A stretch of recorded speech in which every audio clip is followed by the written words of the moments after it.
Hoy, ang inyong ina ay nasa critical na kalagayan. Kailangan ng 350,000 pesos para sa operasyon. Kapag hindi dumating ang pera, tanggalin na ang tubo. Huwag siyang galawin. Ako ang maghanap ng pera. Don Eduardo, ako ang nagdusa sa kulungan ng 10 taon para sa iyo. May utang ka sa akin. Bayaran mo ngayon.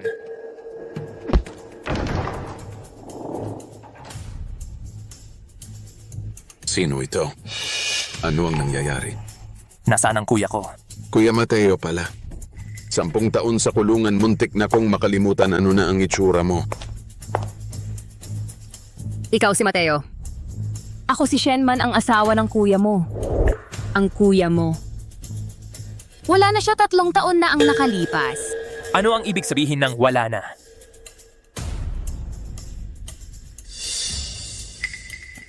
Patay na!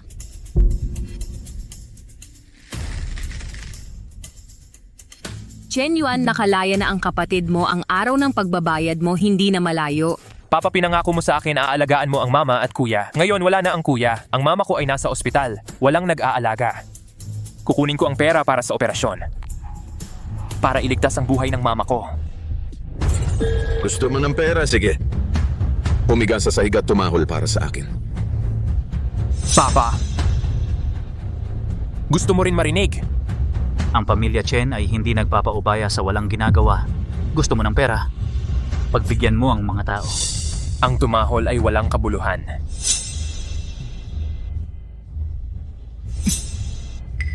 Ano ang gusto mong gawin? Tumigil. Aray.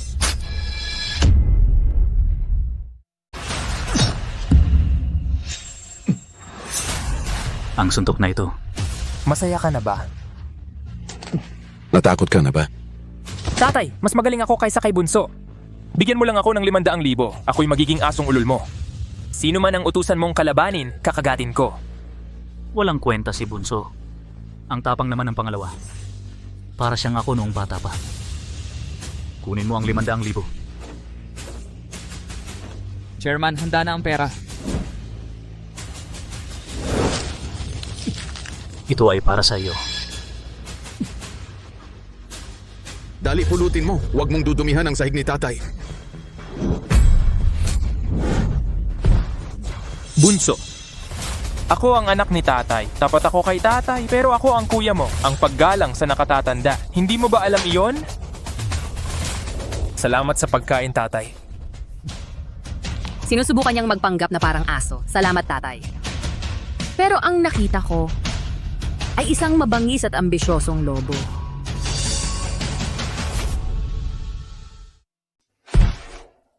Bayaran. Sige sir, sandali lang po.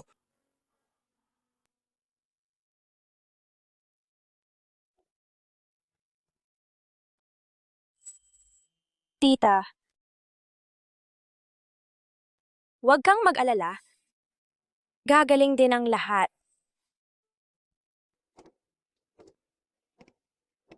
Sino ka? Dumalaw ako para bisitahin ang nanay ko. Oh. Paano nasugatan ang binti mo? Hindi ba masakit? Itong kaunting sakit na ito. Ano ba yan? Nurse ako, hindi ko hahayaang may mang-abuso sa harap ko sa kanilang sarili.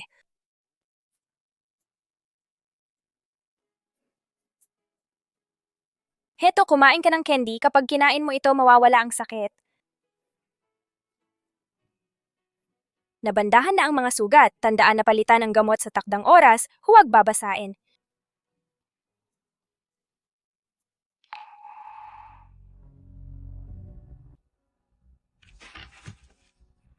Nanay, nakauwi na ako.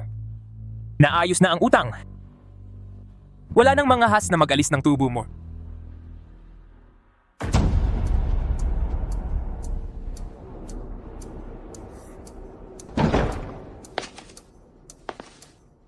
Naku, kakalabas lang sa bilangguan. Mabigat ang samyong dala. Hindi pwedeng pumasok ka agad sa bahay. Baka maapektuhan ang swerte ng pamilya. Tagapangasiwahi, dalhin mo rito ang sabaw para kay Ginoong Mateo ngayon na. Ginoong Mateo.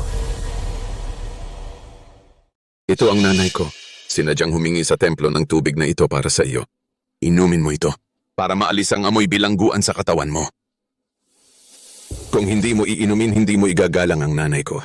Hindi mo igagalang ang pamilya Chen. Kung ganoon, hindi ka makakapasok sa bahay na ito. Para makapasok sa pamilya Chen at makuha ang lahat ng sa kanila, kaya kong tiisin ang lahat. Para sa ikabubuti ko ito, nanay. Naiintindihan ko.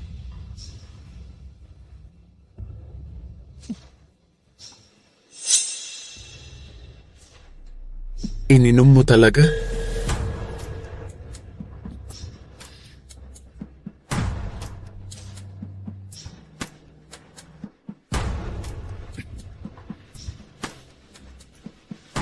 Salamat sa tubig, nanay. Ang tamis.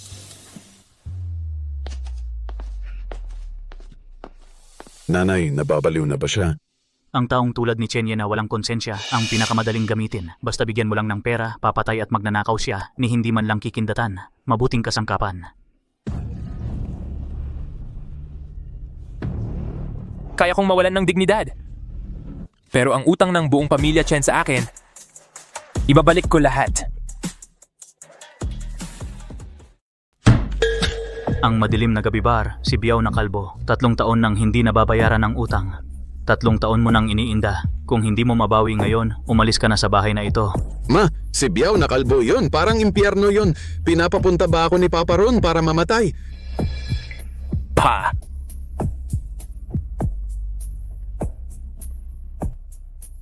Ako na ang pupunta. Mateo, nababaliw ka na ba sa pera? Si Biao na kalbo yun. Walang awang mananapak yun. May gustong pumalit sa'yo para mamatay. Ano pa ang sasabihin mo? Pangalawa, kung maibabalik mo ang 3 milyong iyon, bibigyan kita ng 10% komisyon. Salamat pa.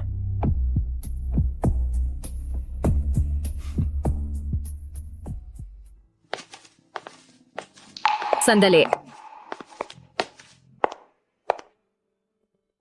May kailangan ba kayo sa akin, Manang? Talagang pupunta ka? Manang, ito ba'y... Nag-aalala ka sa akin? Nag-aalala ako para sa kapatid ni Chen Yuan. Huwag kang magpakamatay ng walang kabuluhan. Kuya, paano siya namatay? Kung makakabalik kang buhay, sasabihin ko sa'yo, maraming tauhan si Biao na kalbo at tuso at mapanlin lang siya. Kaya, Huwag kang makipag-usap sa kanya tungkol sa prinsipyo o dangal.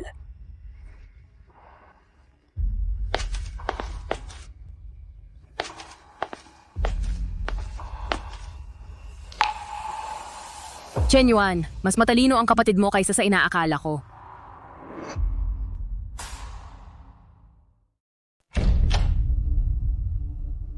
Hoy, anong ginagawa mo? Hindi ka pwedeng pumasok dito. Pinapunta ako ni Biao para mag-ayos ng gamit. Kung hindi mo pa babayaran ang perang yan, kukunin ko ang isang kamay mo. Kuya, ako po ang mag-aayos ng gamit.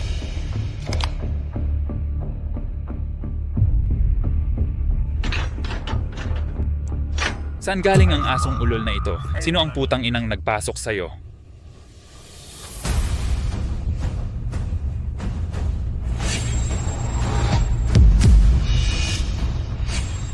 Narinig ko na palaging nakakalimot si Biao magbayad. Narito ako para ayusin ang utak ni Biao. Hindi ba ito ang pangalawang anak ng pamilya Chen? Ang ex-convict? 3 milyon, kasama ang principal at interes. Kung mawawalan ng kahit isang sentimo, walang makakalabas ng pintuan ngayong araw. Siranin niyo siya.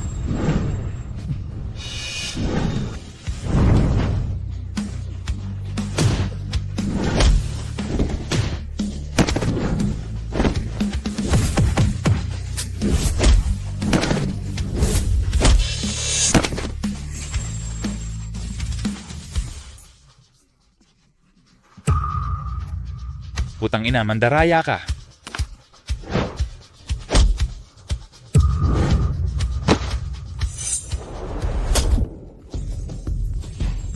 Itong kamay na ito ay ituturing na interes.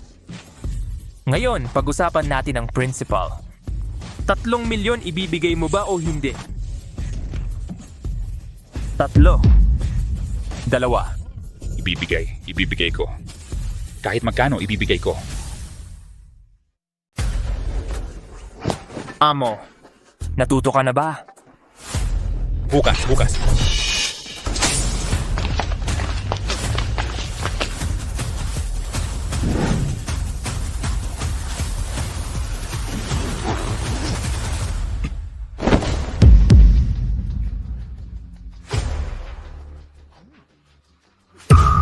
Gumalaw ka, mamamatay ka. Sira ulo siya. Paalisin mo siya.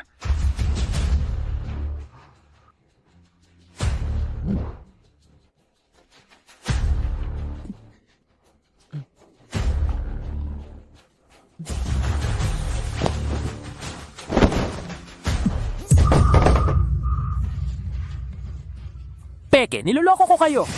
Habulin siya.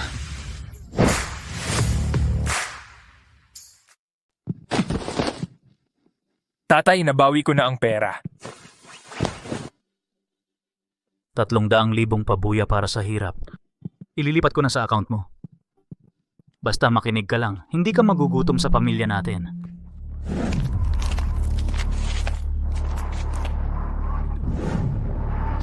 Ako ang pumatay, pero ikaw ang dapat makulong. Tatay. Hindi naman ako pumatay. Huwag mong kakalimutan. Nasa ICU pa ang nanay mo. Magpakulong ka, ako ang magbabayad ng hospital bills kung hindi ka magpapakulong. Agad kong tatanggalin ang tubo niya. Tatay, ang perang ito, ang init sa kamay, parang dugo ng taong iyon noon. Tumigil ka. Bakit mo binabanggit ang nakaraan? Huwag kang mag-alala para sa nanay ko. Makakikinig ako. Tatay, si Mateo, walang pumipigil sa paraan niya. Gumamit lang ng pekeng bomba, sabay banta na pasasabugin ng gusali. Ngayon kumakalat na ang balita sa labas. Sinasabi nilang may baliwang pamilya natin. Sinira niya ang pangalan ng pamilya natin. Kaya ano ang mas mahalaga? Ang pangalan o ang pera? Ang pera ang pinakamahalaga. Baka dahil sa pera, maputol-putol ka at mamatay sa kalye.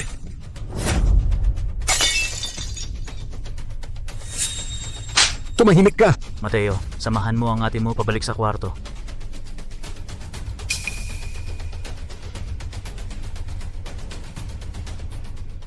Sabi ko sa'yo, pagbalik mo, sasabihin ko sa'yo ang nangyari sa kuya mo. Paano namatay ang kuya ko? 3 taon na ang nakalipas. Naging pinuno na ng Chen Group at Cloud Peak Investments ang kuya mo. Naapektuhan nito ang interes ni Lin Bion at Chen Ji. Kaya hinikayat nila ang tatay mo para magpatupad ng isang misyon. Anong misyon? Linisin ang isang grupo na tinatawag na Banda ng Tigre. Napakadelikado ng misyong yon. Hindi ba alam ni Don Eduardo na plano lang ito ni na Chenje at Lin Biyun? Si Don Eduardo, napakatalino at tusong tao. Paano niya hindi malalaman? Noon, tumaas ang suporta sa kuya mo sa grupo. Natakot si Don Eduardo na makakapagbanta ito sa posisyon niya bilang chairman. Kaya nag-utos siya ng walang atrasan, kailangan niyang pumunta. Ang resulta, ang kuya mo ay isinako na lang pabalik. Ang tagal bago ko naipon-pisan ang mga piraso niya. Tapos? Sinabi ni Don Eduardo na walang kwenta ang kuya mo, ikinahiya niya. Nilibing ay hindi niya pinayagan. Nang ilibing ko siya, wala ni isang miyembro ng pamilya Chen ang dumating. Ate, ito ba ang dahilan kung bakit ka nanatili sa pamilya Chen sa loob ng maraming taon? Para maghintay ng pagkakataon para maghiganti para sa kuya ko? Hindi ko kayang labanan mag-isa si Don Eduardo. Kailangan ko ng isang sandata. Ngayon, nakabalik ka na. Galit ka sa kanila, galit din ako. Maaari tayong magtulungan. Ako ang mag-iisip ng plano, ikaw ang magpapatupad. Gusto kong mamatay ng masakit si Don Eduardo, si Lin Bion, at si Chen Ji. Para sa kuya ko, para sa nanay ko, at para na rin sa sarili ko. Mula ngayon, magkakampi na tayo. Magkakampi.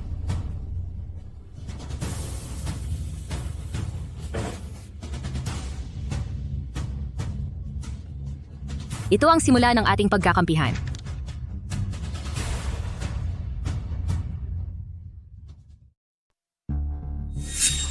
Ito. Ito ang promissory note na iniwan ng kuya mo. Noon, umutang ng 5 milyon sa kanya si Enzo Mendoza. Pero nang mamatay ang kuya mo, sinamantala ni Enzo Mendoza na kapatid siya ni Lin Bion. Kaya hindi niya binayaran hanggang ngayon. Ang perang iyan, ako ang kukuha para sa'yo. Hindi para sa akin.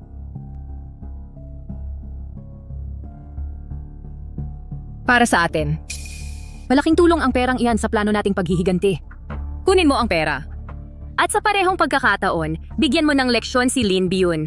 May gym si Enzo Mendoza. Magaling siya sa iba't ibang martial arts, lalo na sa MMA. MMA? Ano? Natatakot ka? 10 taon akong nakulong. Anong klaseng tao ba ang hindi ko pa nakita? Mabuti. Ang dating, halika, lakasan mo. Tigil.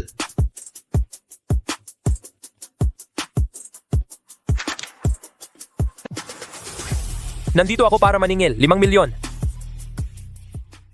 Hindi ito ang pamilya Valdez, si Mateo na nakakulong? Dito para maningil ng utang, 5 milyon? Ikaw, nasiraan ka ba ng ulo sa kulungan? Nawala ba talaga sa'yo?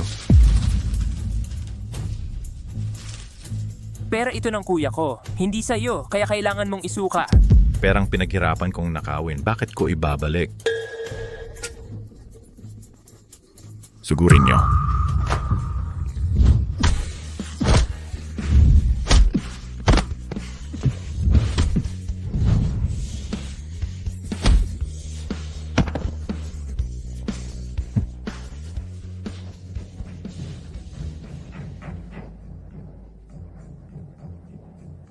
May gusto pa ba? Gaswasar kwenta. Basin po yan. 5 milyon kulang na. 10 milyon. Huwag kang gagalaw. Gusto mong basagin ko ulo mo?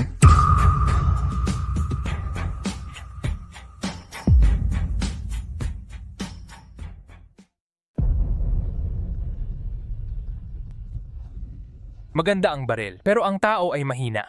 Umatras. Umatras ka kung ayaw mong mamatay. Umatras. Pusta ko, hindi mo gagawin. Sige. Hindi ako magpapaputok. Kung may lakas ka, tara sa ring para malaman kung sino ang mananalo at sino ang mamamatay. Okay.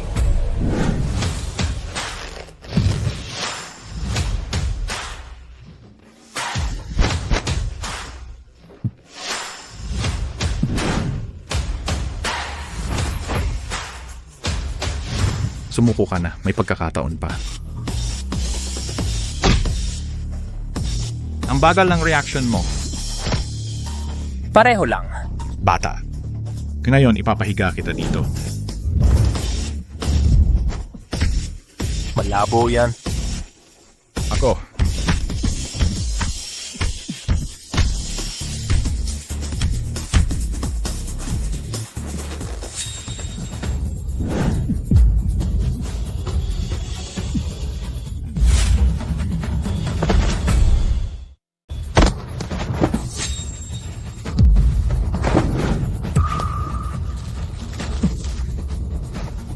Nahihirapan ka na, di ba? Gusto mong ipitin ako? Hindi ganon kadali.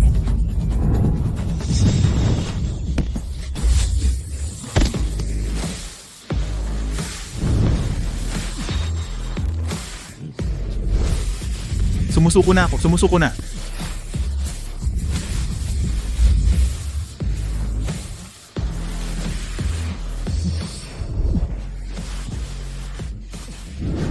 Tapos na. Sumusuko ka na ba? Mateo, sumusuko na ako. Pera, hindi ako magkukulang ng kahit 1 sentimo. Ibigay ko lahat sa'yo. 10 milyon.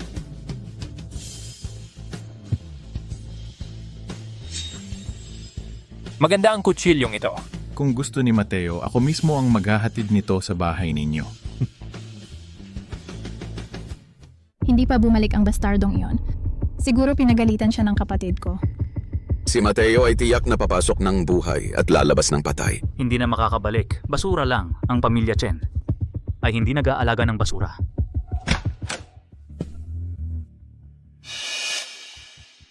Uy, mukhang malambot pa rin ang puso ng tiyo. Hindi niya binali ang mga binti mong aso.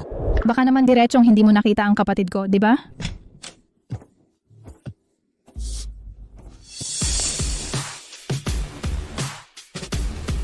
Paano ka nagaganyan? Mateo, mula ngayon, ang Mendoza Boxing Gym ay tanging si Mateo ang susundin. Enzo Mendoza, nababaliw ka ba? Bakit ka lumuhod sa kanya? Tumayo ka! Ate, huwag kang magsalita. Huwag mo akong ipahamak.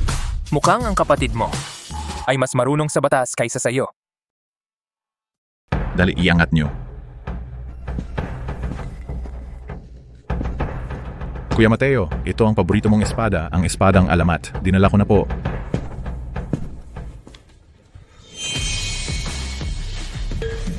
Ito. Sana'y tanggapin ninyo. Paalam na po. Tara na. Mabuti. Magaling talaga, walang awang. Ganito ang dapat na paraan para sa isang malaking gawain.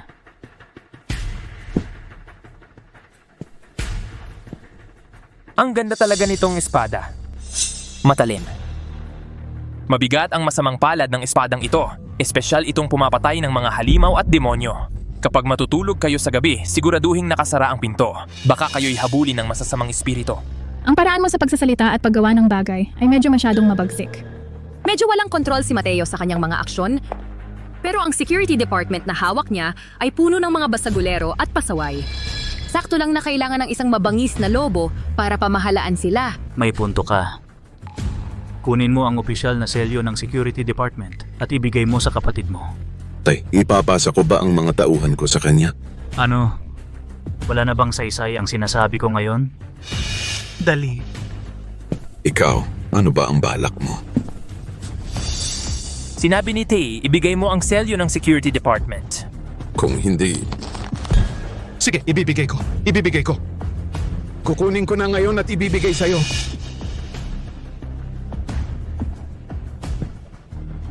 Tay, gagawin ko po ito ng maayos. Huwag po kayong mag-alala. Umalis ka na.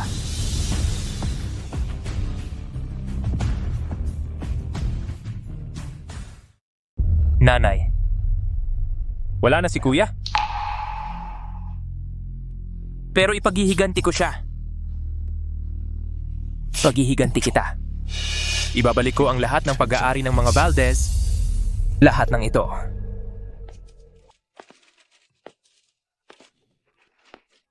Sir po, Salamat sa pag-aalaga mo sa nanay ko. ano ang pangalan mo?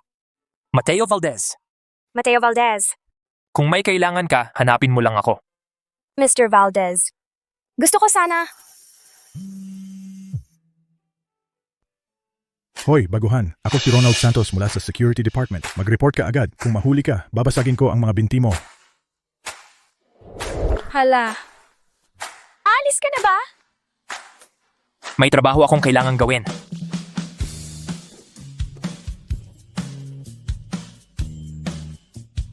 Mateo Valdez.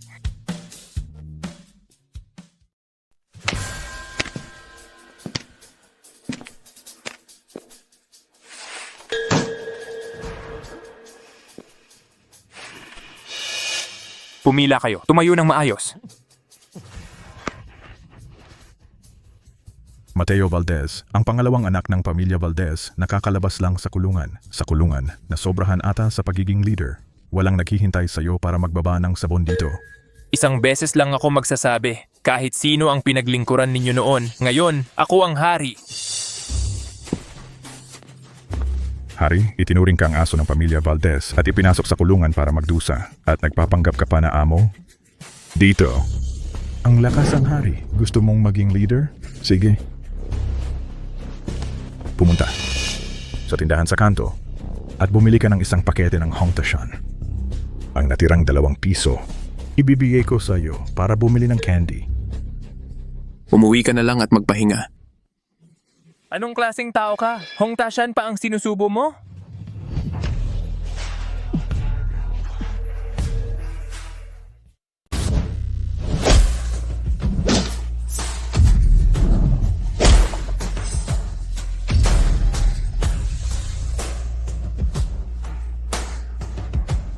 Ako ba ang hari dito? Sumusunod ba kayo? Hindi. Sige, tunay kang lalaki. Bibigyan kita ng huling pagkakataon. Dalhin dito. Noong kasama pa kayo ni Chenji, Red Pagoda lang ang kaya ninyong yosi. Ngayong kasama ninyo ako, sinisiguro ko sa inyo, araw-araw kayong may huwazi. Ngayon sabihin ninyo sa akin, sino ang amo? Ang buhay ko noon, ang hirap pala talaga. Ang daming pera. Ikaw ang amo. Lakasan mo! Ikaw ang amo. Si Kuya Mateo ang amo. Si Kuya Mateo ang amo. Simula ngayon, ang security department, ako lang ang pakikinggan. Doble ang sahod. Ako ang bahala sa anumang mangyari. Dati, mga asong bantay lang kayo. Kapag kasama ninyo ako, kayo ay magiging mga lobong nangangagat. Naiintindihan ninyo? Naintindihan namin, Kuya Mateo. Kuya Mateo, tumayo na kayo. Magtrabaho kayong mabuti. Opo. Ngayon si Mateo, araw-araw nasa security department nag-iensayo. Parang baliw na. Ano bang ensayo? Ano bang formation sa laban? Pagsasanay sa disiplina. Yung mga guard, araw-araw parang sundalo na ang turing sa kanila. At narinig ko pa, ngayon daw si Mateo lang daw ang sinusunod nila. Siya lang ang sinusunod nila. Kagabi, hinanap ko si Ronald Santos para magpagawa ng konting bagay. Ayaw niyang gawin. Dapat daw tanungin muna si Kuya Mateo. Kuya Mateo, sino ba siya? Ano ang ayaw na ayaw ng tatay mo? Pera. Bobo. Ang ayaw na ayaw ng tatay mo ay ang may nagbabanta sa kanyang posisyon. Nag-e-ensayo ng sariling hukbo si Mateo. Naiintindihan mo? Yan ang pag-aalsa gamit ang sariling hukbo. Yan ang paghihiwalay ng teritoryo. Ma, ang ibig mong sabihin, Sa birthday party ni Don Eduardo sa Makalawa, Don, tulungan mo ako. Para makita ng tatay mo ang alaga niyang ito kung tapat na aso o mabangis na lobo. Plano ni Linbion sa birthday party na atakihin ka. Ano ba ang plano niya? Plano niyang sabihin kay Don Eduardo na yung mga guard na ineensayo mo para mag-alsa laban sa kanya. Grabe ang lupit naman nun. Alam mo ang ugali ni Don Eduardo. Pwede kang maging baliw sa paningin niya, pwede kang maging brutal, pero hindi niya papayagan na may makapagbanta sa kanyang kapangyarihan. Kapag napatunayan ang kasong ito, Siya mismo ang magpapatalsik sa akin. ano ang plano mo? Magpaliwanag ng maaga o umatake ng una at ibunyag ang plano ni Linbion? Hindi kailangan. Hayaan mo siyang magsalita. Hayaan mo siya. Pagkatapos niyang magsalita, pagsisisihan niya iyon. Ano ba talaga ang gusto mong gawin? Hintayin mo lang.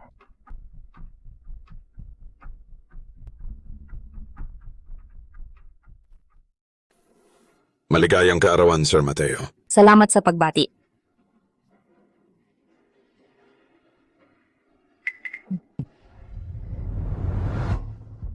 Ama, malaking araw po ninyo ngayon. Hindi ko dapat sinasabi ang mga nakakasirang salitang ito, pero may isang bagay na kailangan kong sabihin. Tungkol po ito kay Mateo. Simula nang mamahala si Mateo sa Departamento ng Seguridad, militar na pagsasanay ang ginagawa niya sa kanila araw-araw. Pormasyon, labanan, pagsusulit sa pagsunod. Parang militar na ang mga gwardiya. Tama po, Ama. Ano ba ang pinagsasanay ni Mateo sa kanila araw-araw? Palihim na palihim siya. Nagpaplano kaya siya na balang araw? Lipulin ang ating pamilya. Mateo, halika rito. Sabi ng ina mo, maghihimagsik ka raw. Totoo ba? Ronald, ipasok mo sila.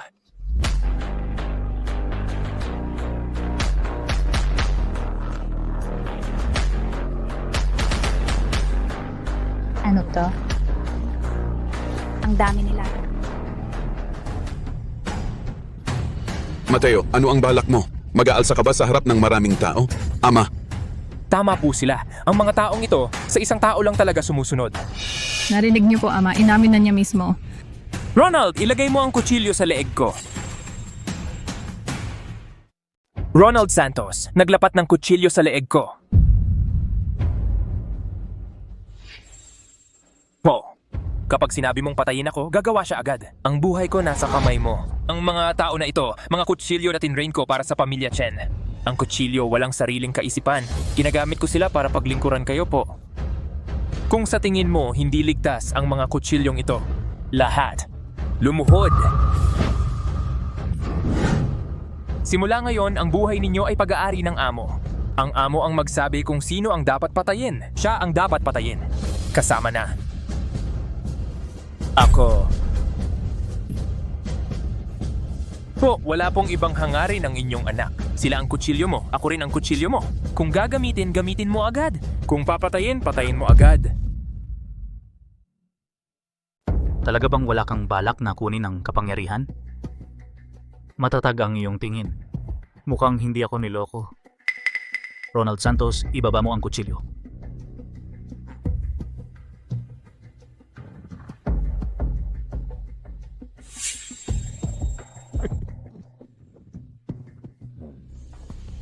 Ang pamilya Chen ay may ganitong anak. May ganitong mga sundalo. Ito ay biyaya para sa pamilya Chen. May ilang tao. Hindi nag-iisip kung paano magbigay ng kontribusyon sa pamilya Chen. Araw-araw, alam lang ang paggawa ng chismis, nagpapalayo sa mga tao. Sir Mateo, ako po, Ngayon ay ang aking birthday party. Hindi ko gustong makita ang dugo. Lumabas na kayong lahat. Tumayo. Tumaliwa. Takbo.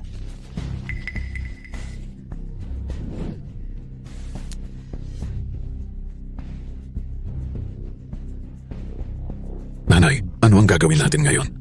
huwag kang mag-alala nanay, may backup plan ako. Inilagay ko, ang aking tauhan sa tabi ni Clara Reyes ay nagsabi sa akin, Mateo Valdez at isang nurse na tinatawag na Lin Chan, nag-flirt. Ang relasyon nila ay hindi ordinaryo. Nagpadala ako ng tao. Lin Chan ay nadala sa iyong Marikit Exclusive Club. Maghanda tayo ng trap para sa kanya.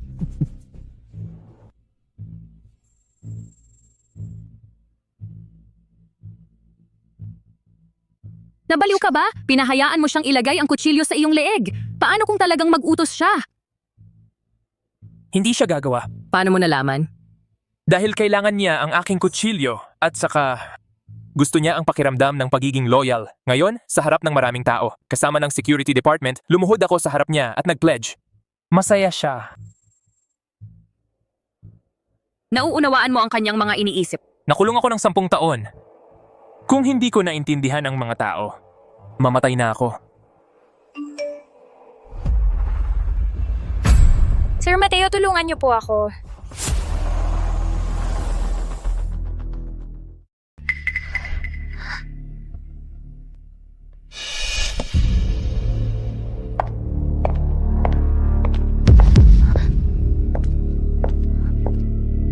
Saan napunta si Ate Ting? Anong sinisigaw mo? Yung nagbenta sa'yo sa akin. Matagal nang umalis kasama ang pera para magliwaliw. Ibinenta, birthday ni Liting ngayon. Magkasama kami sa trabaho.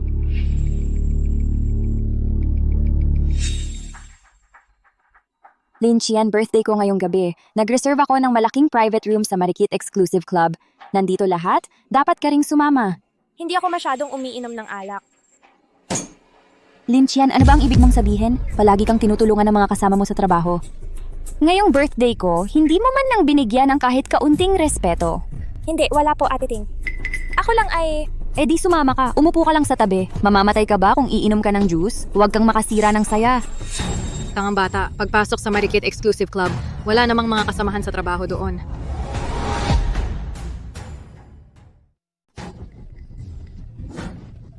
Anong ginagawa ninyo? Umalis kayo!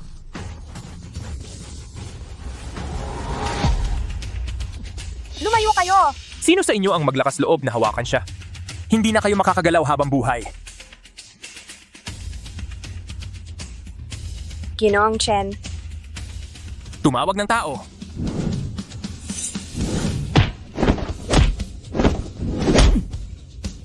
Ginoong Chen, nasugatan ka.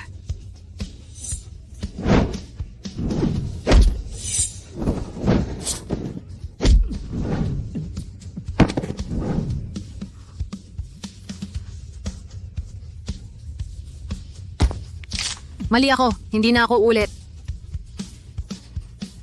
Kung susubukan mo ulit siyang guluhin, kukunin ko ang buhay mo. Dugo ka.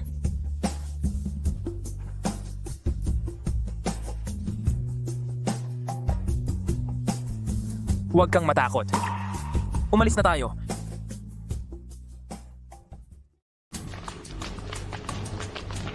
Siya si Mateo, pinagpipira-piraso niya ang mga tao, sinadya niyang manakit. Sinagip niya ako. Nasugatan siya. Hindi niyo siya pwedeng dalhin. Huwag mong tingnan yan. Ang sugat mo. Ayos lang. Alis na.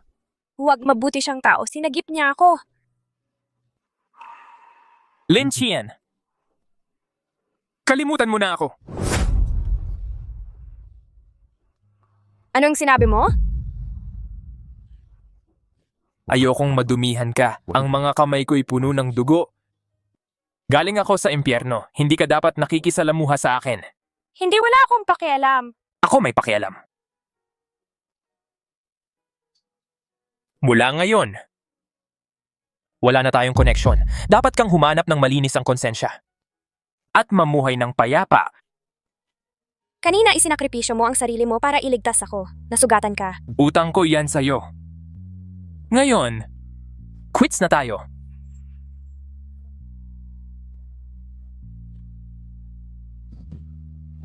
Mateo, ang mga sinabi mo sa akin kanina, hindi ako naniniwala. Sabi mo galing ka sa impyerno at madugo ang iyong mga kamay. Pero ang nakikita ko ay isang taong handang masaktan para sa akin.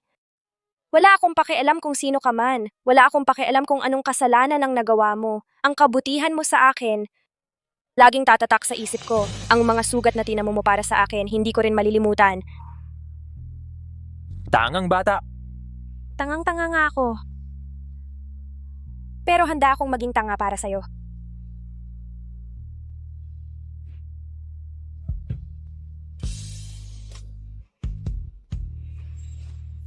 Kung hindi ako nagkakamali, ikaw ang nasa likod nito, di ba? Umalis ka na.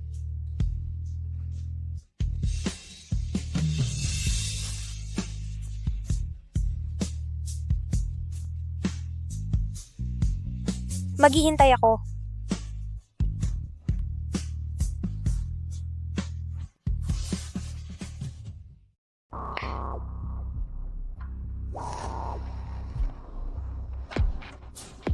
Hindi ko inaasahang makikita pa kita rito. Sino yan? Napaka-respeto sa kanya ni Kuya Scar. Hindi ko alam. Ang taong tulad ni Kuya Scar. Hindi ko pa yan nakita dati. Kuya, sino yung taong yon? Huwag kang magtanong ng hindi dapat itanong. Umalis ka dyan. Pasensya na, hindi marunong ng asal ang mga tauhan ko. Huwag kang mag-alala. Mananatili ako rito ng ilang araw. Sakto. Pagpapahinga ako. Mukhang magulo sa labas ngayon, no?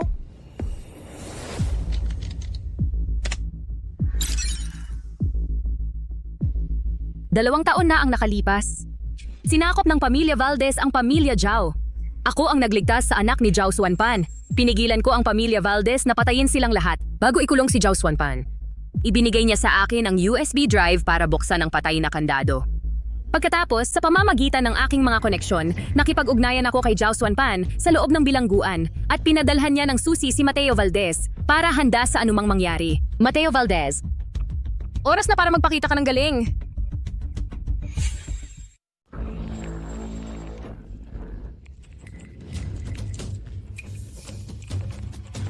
Chairman, ito ang kandado ng patay. Noong sinakop natin ang pamilya Zhao, yung matandang Zhao Xuanpan na, yun, nag-iwan pa pala ng backup plan. Anong dead man's luck? Ayokong makarinig ng kalokohan. Buksan mo yan agad para sa akin. Hindi mabuksan. Ito ay dynamic key na may pinakamataas na permiso. Kahit ang pinakamagaling na hacker sa buong mundo ay hindi ito mabubuksan. Kanino na ilipat? Yung matandang yon, noong ikinulong natin siya? Sino pa ba ang maaari niyang bigyan ng key habang nasa loob ng bilangguan? Ang tanging kasama niya sa selda ay siyang pangalawang anak na si Mateo Valdez. Ano? Ibig mong sabihin, ang ilang daang milyong piso na liquid assets ng pamilya Chen ngayon ay nasa kamay na ng bilanggong yun? Kunin mo siya. Kahit gaano kalaki ang gastos, pumunta ka agad sa detention center. Isalba mo at iuwi ang punong-puno na yun para sa akin. Ano pang hinihintay mo? Bilisan mo. Mag-isip ka pa ng ibang paraan.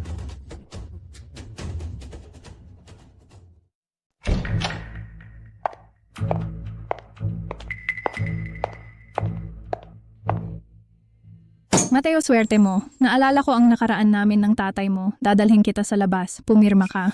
Dito, may pagkain at tirahan. Maraming magagaling na tao. Ang gagaling nilang magsalita. Ayoko umalis. Huwag kang magpakatigas ang ulo. Ang mga utang na iyon, kailangan mong harapin iyon. Ang utang ninyo. Ano ang kinalaman ko dyan? Isa lang akong bilanggo. At isa pa, kakagulo ko lang ng tao.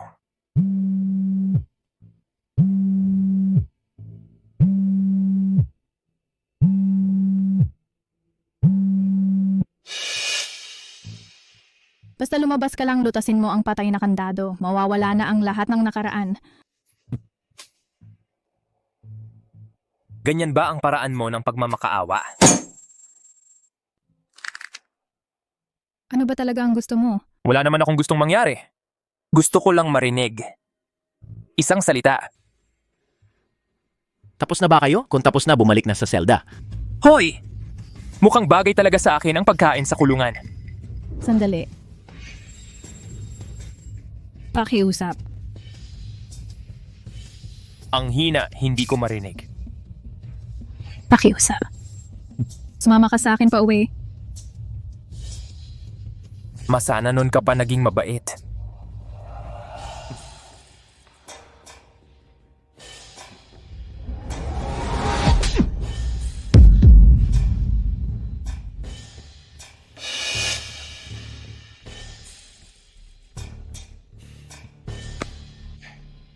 Uwi na tayo.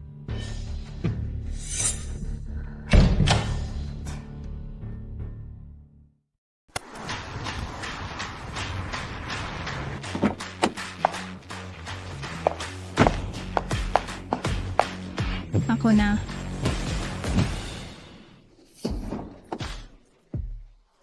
Mateo, nasa bahay na tayo. Ingat sa ulo.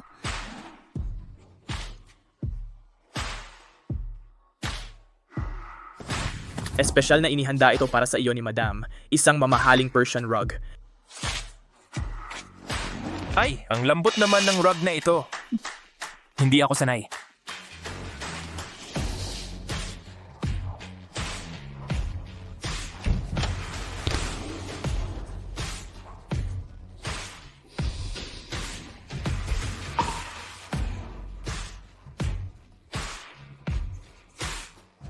Mateo, maligayang pag-uwi. Nababaliw na ang tatay mo sa pag-aalala. Yung tungkol sa account. 3 araw na siyang hindi makatulog ng maayos.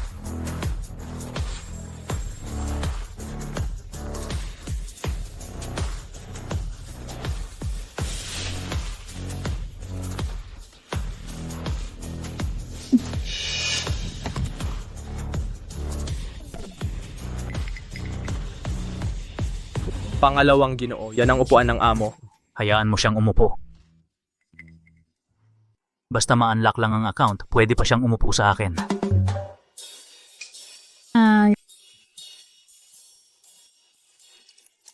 Mateo, uminom ka ng tsa. Ito ang pinakamahalagang dahong pao na itinabi ng tatay mo.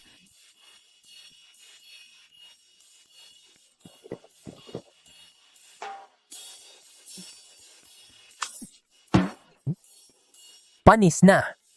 Ganito ba ang pagtanggap ng pamilya Chen sa mga bisita? Mateo, bakit ka bumalik ex-convict ka? Sino ang nagpauupo sa iyo sa pwesto ng tatay ko? Lumabas ka nga rito. Ang lakas naman ng boses mo. Sa opisina, madalas ka sigurong magmura, ano? Manghe, palabasin mo itong asong kalye. Napaka-outdated ng balita mo, Je. Alam mo ba kung bakit kanina napakagalang ko kay Mateo? Ilang daang milyon ang cash flow ng Chen Corporation ngayon. Lahat nakakandado sa kamay ni Mateo. Kung papalabasin mo siya ngayon, bukas titigil na ang operasyon ng Chen. Tatay, totoo ba ito? Walang utang na loob. Kuya mo siya. Igalang mo ang kuya mo. Papa, sinutok mo ako para sa anak na ito? Tumahimik, bilis. Mag-apologize ka sa Kuya Mateo mo. Ayoko. Mag-apologize. Kung hindi ka mag-apologize sa pamilya Valdez, lumayas ka. Sige, pasensya na. Dahil sa inyong lahat na nagpakita ng sincerity, dalhin mo na ang laptop.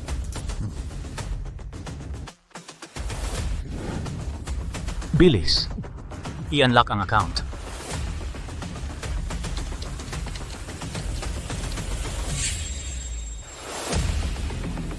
Bakit tumigil? Mag-input ka. Maaari kong iligtas ang pamilya Valdez, pero dapat may kapalit. Hindi ako dapat malugi. Sa tingin ko, ang Marikit Exclusive Club ay maganda. Hindi, iyon ang lugar ko. Yan ang pinakamalaki ang kita. Gie, gaano kalaki ang lugi ng Marikit Exclusive Club sa nakaraang quarter? Dapat alam mo sa sarili mo, di ba? 8 million.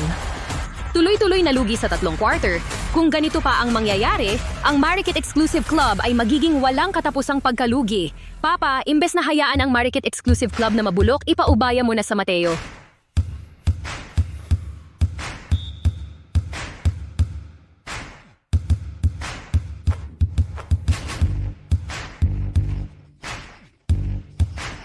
Pinirmahan ang Marikit Exclusive Club ay sa iyo na. Agad i-unlock.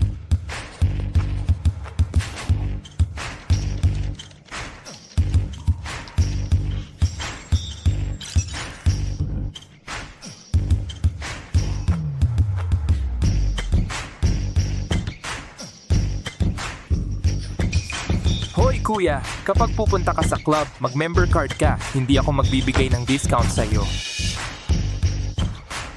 Mateo, ikaw. Sa susunod na pagpunta, mag-member card.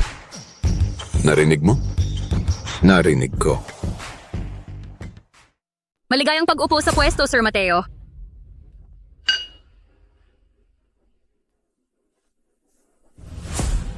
Ate, yung sinabi mo kanina, malaking tulong sa akin. Sinasabi ko lang naman ang totoo. Talagang magulo ang marikit. Ito ang financial report ng Marikit sa nakaraang 3 taon, pati na ang impormasyon ng mga pangunahing empleyado. Minarkahan ko na lahat. Hawakan mo ng maayos. Hawakan ng maayos. Maingat talaga mag-isip si ate. Mukhang matagal mo nang alam na gusto kong makuha ang Marikit. Ang Marikit ang pinakamalaking kitaan sa mga hawak ni Don Eduardo. Imposibleng hindi mo iyon pag-interesan. Ngayon, mayroon ka ng security department at ang Marikit Exclusive Club. Parang hawak mo na ang kalahati ng negosyo ng pamilya Valdez. Hindi pa sapat yan. Gusto ko pa ng higit. May hawak pa si Chenji na Cloud Peak Investments. Dapat noon pa. Sa kuya ko yon. Dapat kong bawiin yon. Mateo, alam mo ba kung ano ang naisip ko noong unang beses kitang makita? Ano? Naisip ko, ang tingin ng lalaking ito, parang lobo. Isang mabangis na lobo. Hindi ba natatakot si ate? Na makagat ng lobo? Ang kinakatakot ko ay yung hindi kumagat ang lobo. Handa na ang panahon. Ipakita mo ang lahat ng kakayahan mo. Inaasahan kong makita sina Don Eduardo, Lin Byun at Chen Jie na lumuhod sa harap mo. Mataas ang tiwala sa akin ni ate. Mataas ang inaasahan sa akin.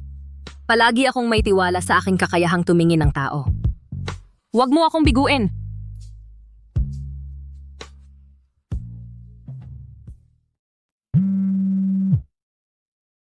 Hello. Kuya Mateo, umuwi na si Miss Lin. Tiningnan kong pumasok siya sa bahay. Sige, bantayan mo siya sa susunod na 2 araw. Kailangan protektahan mo siya. Opo. Huwag mo siyang papansinin sa anumang paraan. Dati, ang tigas ng mga sinabi mo. Ngayon, sobrang proteksyon naman ang ibinibigay mo. Kung gusto mo siya, ligawan mo na. Ate. May napansin ako. Ano? Kapag nakikipag-ugnayan ka sa kanya, lumalambot ang puso mo. Hindi na tulad ng dati na desidido ka. Ate, huwag mong komplikahin ang mga bagay-bagay. Wala talagang pag-asa sa amin. Sige, hayaan mo na. Usapang seryoso na tayo. Tingnan mo ito. Ito ba ay...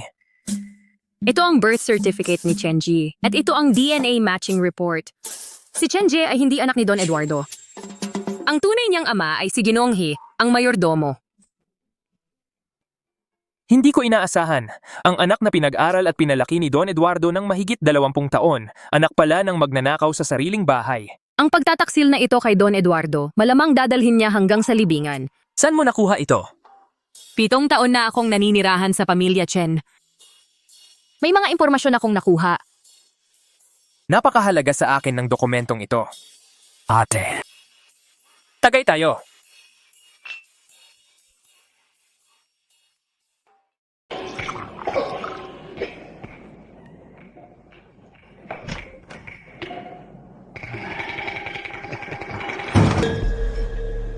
Anong ginagawa mo rito? May regalo ako para sa'yo.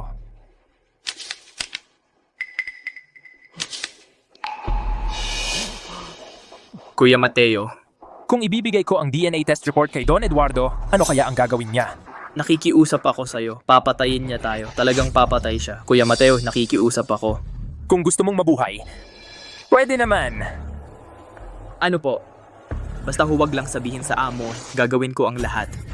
Mula ngayon, bawat kilos ni Lin Byun, anong kinain, sinong nakita, anong sinabi, gusto kong malaman. Kung gusto mong maging aso ko, dapat masunurin ka. Kung magloloko ka, ipapakita ko sa'yo. Na mas delikado ako kaysa kay Don Eduardo. Masunurin ako. Masunurin ako.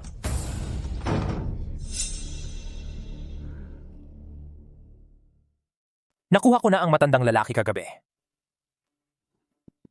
Pagkatapos makuha ang matandang lalaki, ang susunod na target ay ang Cloud Peak Investments ni Chenji. Kapag nakuha mo ang Cloud Peak Investments, magkakaroon ka ng 2/3 ng ari-arian ng pamilya Chen. Paano tayo gagalaw? Malaki ang pagkalugi ng Cloud Peak. Matagal na hindi masaya ang board of directors. Ako, kakausap ko ang ilang mga founding member para sila ay magmungkahing tanggalin si Chenji sa pulong. Ikaw ang magsasara. Ang mga founding member, sila ang mga kasama ng kuya mo sa pagtatayo.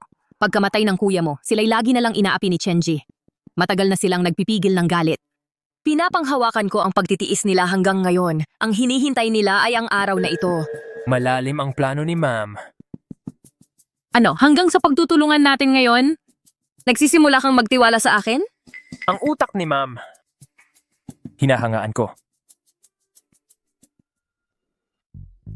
Ang utak lang.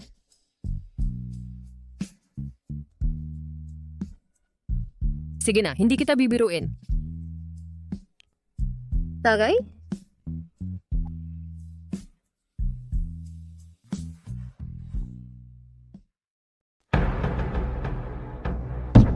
Mga walang kwenta.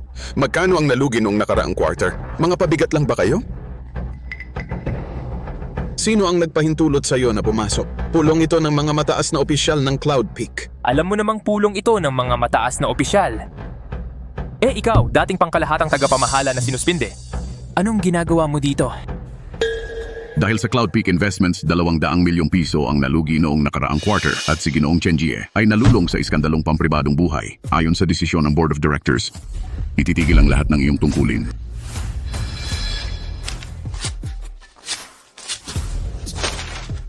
Mga matatandang hayop kayo. Ako ang tunay na anak ni Don Eduardo. Magagawa ninyo akong galawin? Bunso, tingnan mo ang sitwasyon. Sa loob ng kwartong ito, walang kumikilala sa'yo bilang anak ng pamilyang Valdez.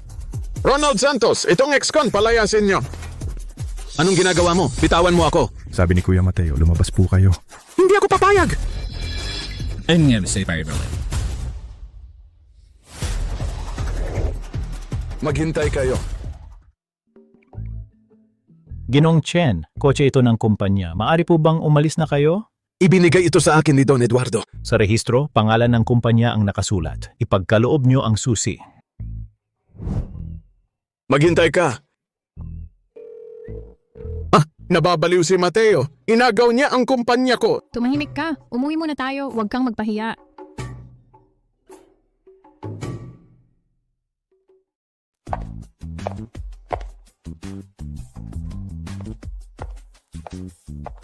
Sir Mateo, nandito na ang alak para sa pagdiriwang. Ikaw mismo ang nagdala ng alak para sa akin. Nagulat ako. Cloud Top, pangalawang pinakamakapangyarihan sa Valdez. Karapat-dapat ka. Ang alak na ito itinatago ni Chenji ng 3 taon, hindi niya ginusto ang pag-inom. Ngayon ako ang makikinabang. Yinikma ka na pagka-ideya sa huli, lahat ay mapupunta sa iyo.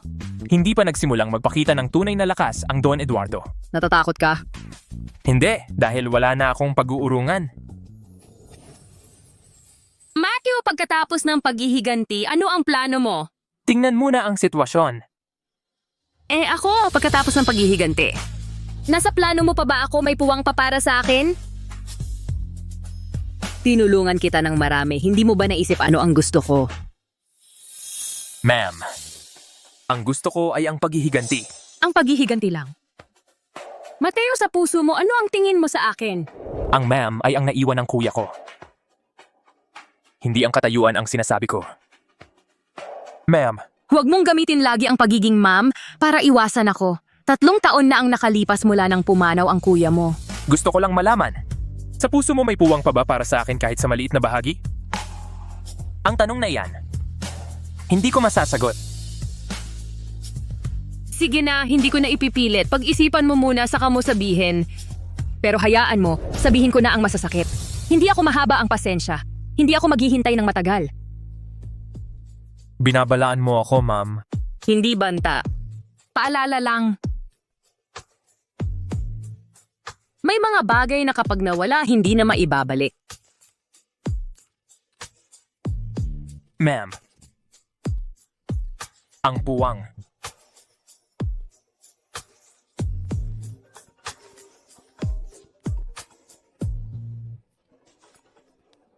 Kumusta? Pumunta ka agad sa ospital. Gumising ang iyong ina. Sige, pupunta ako agad.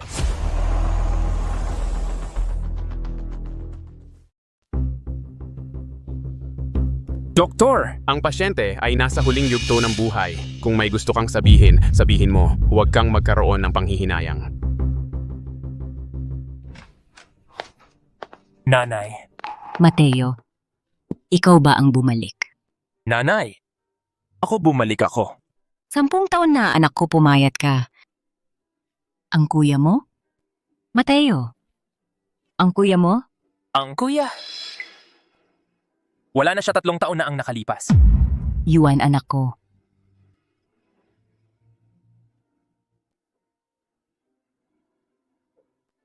Nanay, huwag kang mag-alala ang paghihiganti para sa kuya.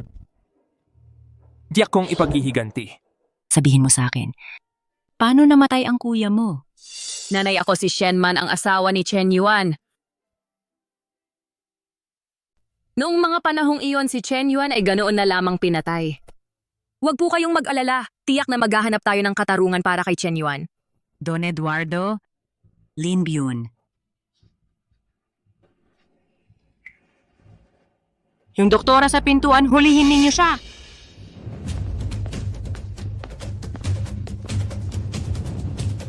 Aminin ko na ang lahat.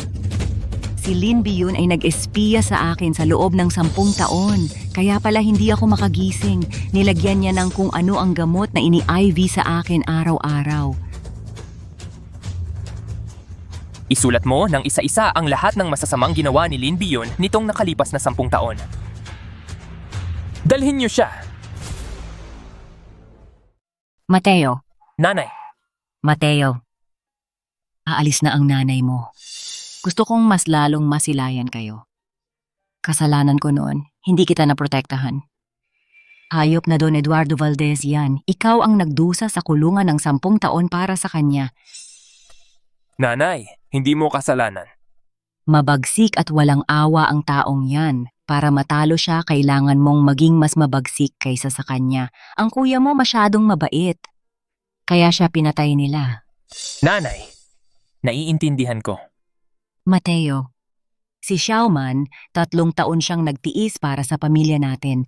Isang kahabag-habag na bata rin siya. Sa hinaharap, alagaan mong mabuti siya. Naririnig mo ba? Nanay, pangako ko sa inyo. Buti. Pagod na ang nanay mo, hayaan mo munang matulog.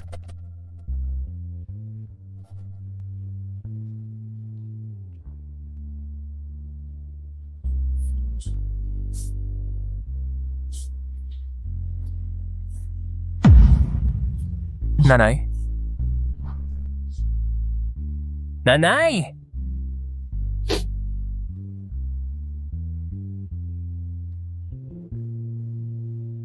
Mula ngayon, hindi na ako magtitiis.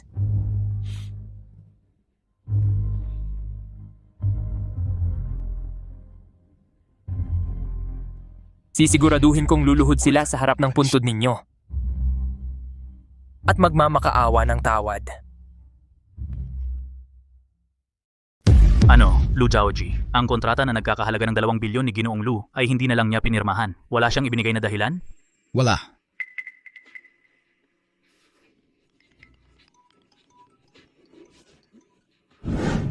Hindi na tayo bibigyan ng materyales sa konstruksyon ni Qin Jiacheng. Kung ganun, lahat ng proyekto natin ay mapipilitang ihinto. Chairman Li Luanchong ang nag-akuha ng buong departamento ng operasyon, mahigit 100 tao. Magaling talaga ang pagtanggal ng pundasyon. Sa 3, hindi sila magkasundo sa pang-araw-araw. Bihira silang mag-usap. Bakit bigla-bigla nagkaisa sila para labanan ako? Chairman, sa pagkakaalam ko ang 3 negosyante ay may isang pagkakatulad. Anong pagkakatulad? Sabihin mo. Meron silang iisang tagapagligtas, si Kuya Mateo. Posible bang hindi sinasadya mong nasaktan ang Kuya Mateo? Kuya Mateo, alamin mo, kahit gaano kalaki ang gastos, dapat makita ko siya.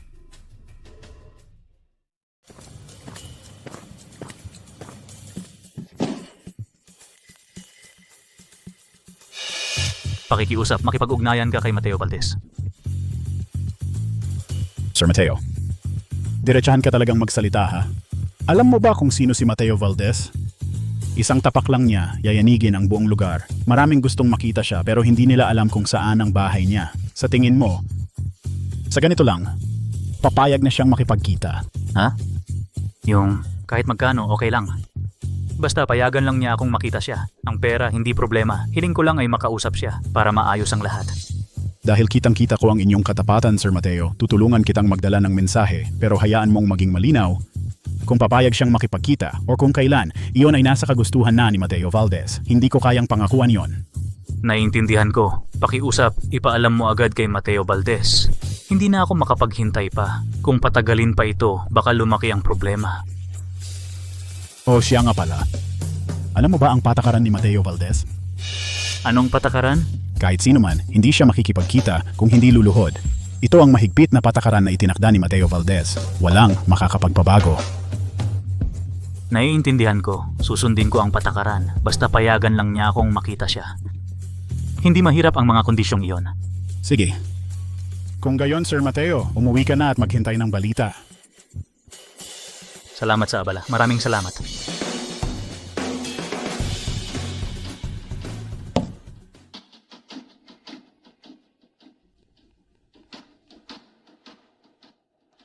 Mateo Valdez, tama nga ang hinala ninyo. Nainip na si Don Eduardo Valdez. Mabe. Alam ko na.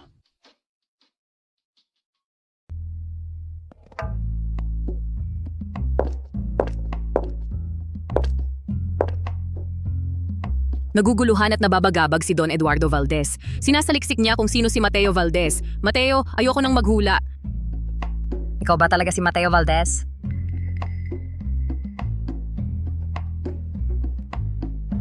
Ako nga. Tatlong pasaway. Alam niyo ba ang mga patakaran dito?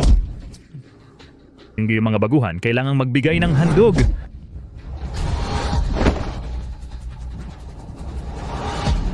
Gusto mong mamatay?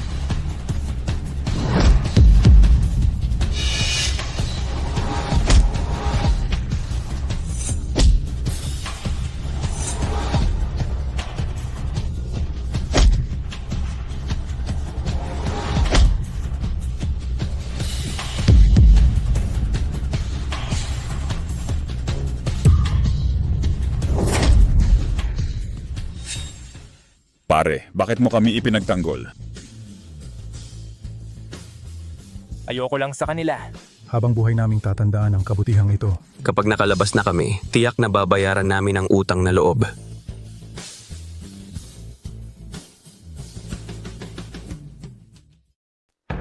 Kalaunan, sila ang naging tatlong higante na nangingibabaw sa mundo ng negosyo. Sabi pa nila, paglabas ko sa bilangguan, pagbabahaginan namin ang tagumpay. Binigyan nila ako ng titulo sa mundo ng negosyo, si Kuya Mateo. Pwede mong gamitin ang pagkakakilanlan bilang Kuya Mateo at ang impluensya ni Kuya Mateo hindi kayang makipagkumpetensya ni Don Eduardo. Noon, ipinasok niya ako sa bilangguan na parang aso. Gusto ko lang siyang makita. Kung paano unti-unting umapak ang asong ito sa kanyang ulo. Eh ako? Hakbang lang ba ako sa iyong paghihigante? Hindi. Simula ngayon, ikaw ang babae ni Kuya Mateo.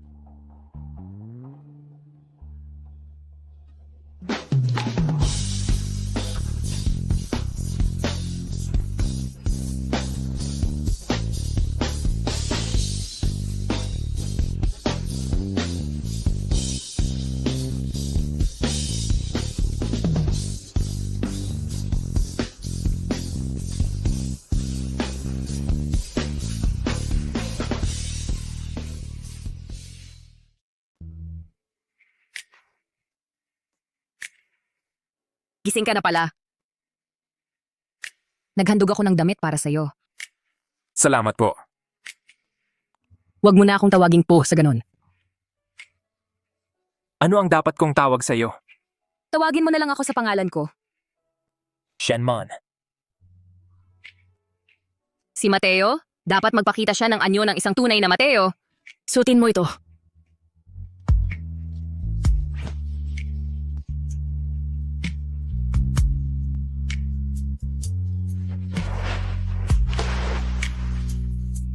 Ako na ang bahala. Huwag kang gagalaw.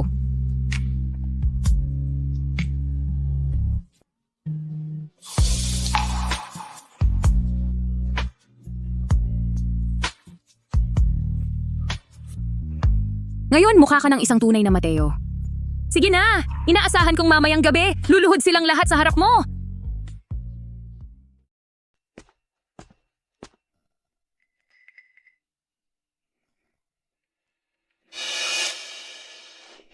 Talaga bang luluhod tayo para makita siya? Ang mga bagay na kayang lutasin ng pera at pagluhod, maliit na bagay lang yan. Tara na.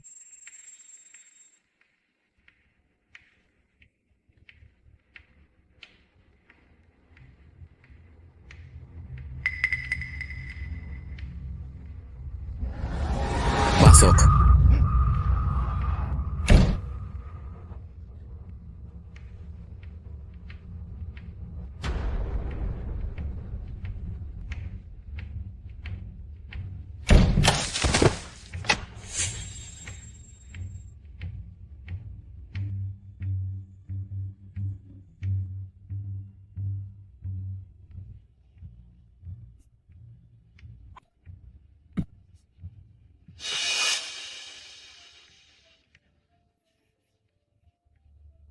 Don Eduardo Valdez.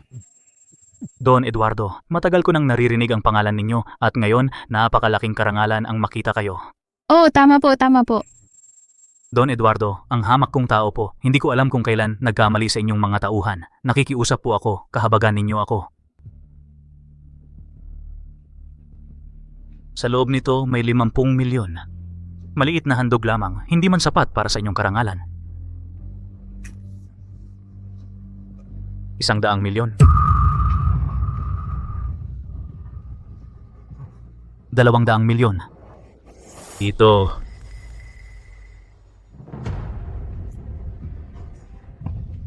Don Eduardo, kayo na po ang magsabi. Magkano po ba? Kahit ibenta namin ang lahat ng ari-arian ng aming pamilya, ibibigay namin sa inyo. Don Eduardo Valdez, narinig ko na may 3 kang anak na lalaki. Ang panganay ay patay na, tapos ang pangalawa at pangatlo. Ang pangalawa, ano ang pangalan niya? Ang pangalan niya ay Mateo Valdez. Mateo Valdez. Sabihin mo sa akin ang tungkol sa kanya. Ang batang iyon, walang kwenta lang iyon. Isa pa, preso na nakakulong ng 10 taon. Kung ayaw mo sa kanyang muka, hindi mo na kailangang kumilos. Ako mismo ang magpapahamak sa kanya para mabawi ang galit mo. Tama. Masama talaga ang batang yon. Kung gusto mo, kahit anong gawin mo sa kanya, okay lang. Hayop lang talaga si Mateo. Basta sabihin mo lang, agad ko siyang babalatan at huhugutin ng litid. Sabihin mo lang ang salita Sa gabi na mismo, palalayasin ko siya sa pamilya Valdez. para matulog siya sa kalye. Ako, agad-agad, puputulin ko ang relasyon naming mag-ama. Ako mismo ang magpapahamak sa kanya. Ako ang puputol sa litid ng kamay at paa niya para sa natitirang buhay niya. Nakahiga na lang siya sa kama.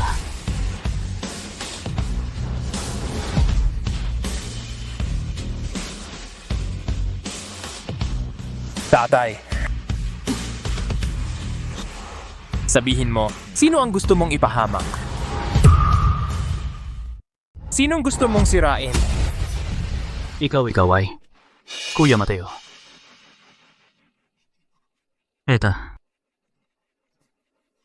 Hindi. Hindi pwede, talagang hindi pwede. Papa, hindi pa tapos ang sorpresa. Dito may mas interesante pa.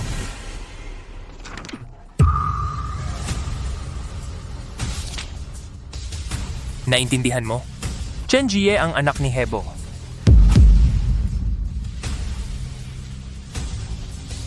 Dalawampung taon. Ang anak na pinag-aral ko ng 20 taon ay isang anak sa labas. Lin Bion. Sabihin mo sa akin, kailan mo naging malapit sa Hebo? Siya ang nanligaw sa akin. Noon, lagi kang wala sa bahay. Ako, Ikaw pa ang may ganang magalit sa akin. Papa, wag mo na siyang pisilin, mamamatay na siya. Siya talaga ang mama ko. Umalis ka. Anak sa labas. Hindi mo karapat dapat tawagin ako ng papa. Papa, ang usapin ngayong gabi, pag-usapan natin mamaya.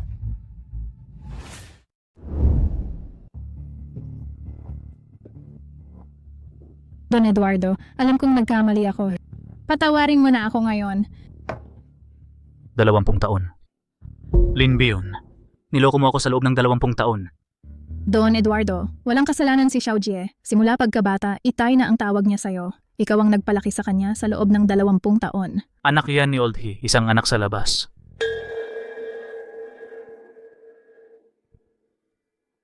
Mula ngayon ikaw, lumayas ka. Sa pamilya Chen. Hindi. Oo nga pala, pati si Chenje. Yang anak sa labas na yan. Mula ngayon, hindi na siya papayagang tumapak sa pintuan ng pamilya Chen. Gusto kong malaman ng buong mundo kung ano talaga siya. Don Eduardo, wag Don Eduardo, pakiusap. Dahil sa 20 taon nating pagsasama, 20 taon? Sa 20 taong yon, ilang beses ka bang pumunta sa kama ni Old He? Layas. Ilabas niyo siya. hindi Don Eduardo. Don Eduardo. Chen Xiong, ikaw ang may kasalanan nito.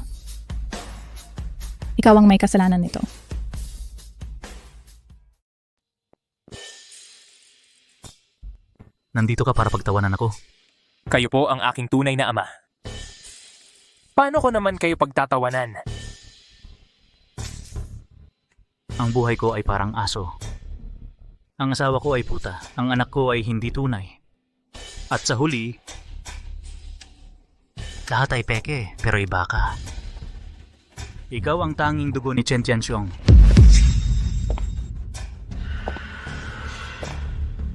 Kuya Mateo, ang anak ko pala ang Kuya Mateo. Ikaw, ipinakulong kita ng 10 taon. Hindi ka lang nabuhay, naging sikat ka pa. Tunay kang anak ni Chen Xiong. Tsai, sobra naman po ang papuri ninyo. Mateo, ang pamilya Valdez, ipagkakatiwala ko na sa iyo. Mas magaling ka kaysa sa akin. Mas mabagsik ka. Sa iyo ko ipagkakatiwala ang pamilya Valdez. Kampante ako.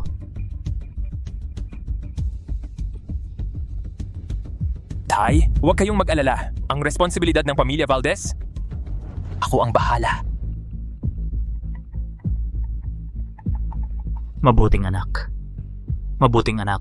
Sa buhay kong ito, sulit na. Sulit na, hindi mo pa alam ang ibig sabihin ng karma. Kampante kang ibinigay sa akin ang patalim. Ako mismo ang maghahatid sa iyo sa impyerno. Tinipon ko kayo ngayon para mag-announce ng isang bagay. Ano yon, biglaan? Simula ngayon, ako ay opisyal na magre-retiro sa second line. Bakit biglaan?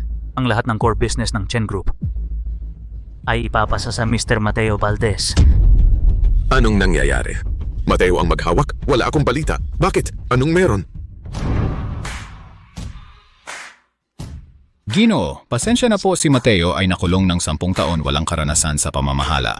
Ipapamahala mo sa kanya ang Chen Group, hindi ba parang napakababaw? Oo nga, napakababaw. Oo nga, ang third son ay sumunod sa iyo ng matagal. Si Mateo ay dating bilanggo. Ano ang pangalan mo? CFO Walter Cruz. Sinabi mo ako ay dating bilanggo. Ako ay nagsasabi lang ng totoo. Totoo lang, sige. Ako rin magsasabi ng totoo.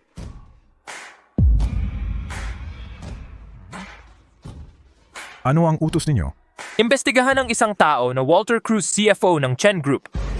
Ang lahat ng record niya sa nakaraang 3 taon. Kung may problema sa loob ng 10 minuto, i-freeze ang lahat ng assets niya. Ikaw, hinahamon mo ako? Bakit hindi ako dapat manghamon?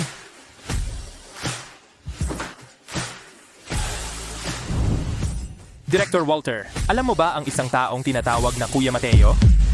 Nakulong ako ng 10 taon. Pagkalabas, mahigit 3,000 tao ang tumatawag sa akin. Bilang Kuya Mateo. Siya ang Kuya Mateo. Nakita ko ang dugo. Galing ako sa impyerno. Sa tingin mo, hindi ko kayang pamahalaan ang isang sirang kumpanya? Kuya Mateo, hindi ko nakilala ang dakilang tao. Huli na. Kuya Mateo. Lakad. Ang iba, meron pa bang ibang opinyon? Wala. Mabuti. Simula ngayon, tandaan ang 3 patakaran. Una, ang utos ko ay katulad ng utos ng hari. Pangalawa, Ang desisyon ko ay hindi dapat pagdudahan. Pangatlo, ang mga makakalaban sa akin, mas malala ang kapalaran nila kaysa sa Walter Cruz.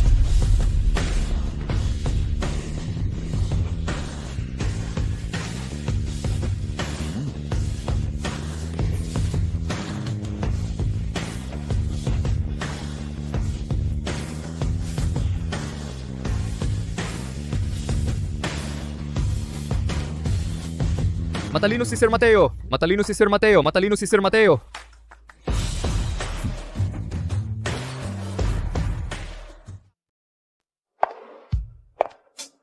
Unang araw sa pwesto, kumusta ang pakiramdam? Okay lang. Magbigay ng halimbawa, epektibo naman. Yung si Walter Cruz, may nahanap ba kayo? Ninakaw niya ang mahigit 30 milyong piso. Sapat na yon para makulong siya ng 10 taon. Ikaw na ngayon ang chairman ng Valdez Group. Ako ang asawa ng kuya mo. Ano kaya ang sasabihin ng mga tao sa labas? Ano ang gusto mong gawin? Sa tingin ko, panahon na para ilantad ito. Gusto kong maging hayagan na nakatayo sa tabi mo. Sige, bukas may hapunan ng pamilya. Ako mismo ang mag-a-announce.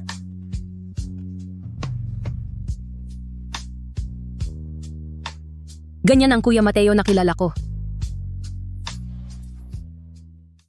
Ang tagal nating hindi nagkita. Talaga nga. Halika. Dito. Ito, hindi ba't si Ginang Shenman ito? Bakit siya hawak kamay ni Mateo? Oo nga. Anong nangyayari? Tama, oo nga.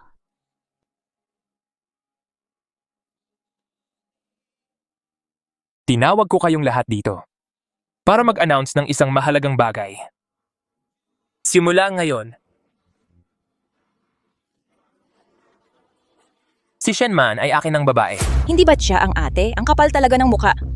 Hindi makatarungan. 3 taon nang wala si kuya. 3 taon nang nag-iisa si Shenman. Ako ang nag-aalaga sa kanya. Natural lang yon. Kung sino man sa inyo ang may reklamo, sabihin nyo ngayon. Tayo harap-harapan nating pag-usapan. Tay, dapat wala ka ring reklamo, di ba?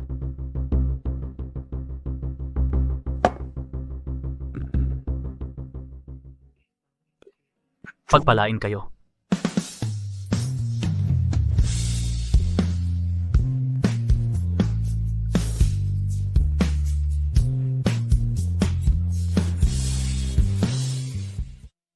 Nanay, hindi na ako kinikilala ni Itay. Sabi niya, anak ako sa labas. Tumahimik ka, huwag mo siyang tatawaging Itay.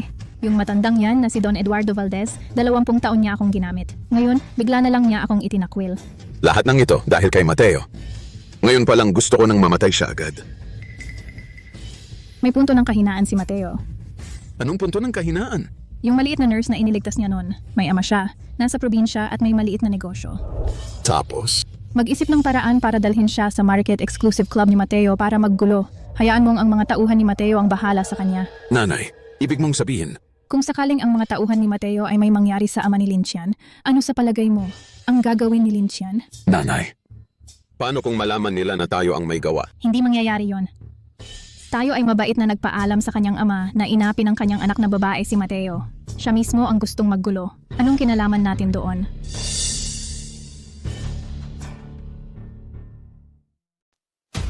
Mateo! Lumabas ka! Ilapag mo ang pamalo. Inapi ninyo ang anak ko. Lumabas ka. Lumabas ka ngayon din. Ano na siya nangyari? Boss Long, hinahanap ng matandang ito ang boss. Mga hayop kayo. Ipatawag ninyo ang boss ninyo. Patayin ninyo ako. Sige, patayin ninyo ako. Inapi ninyo ang anak kong babae. Palayasin ninyo siya. Umalis ka. Umalis ka. Bilis, umalis ka na.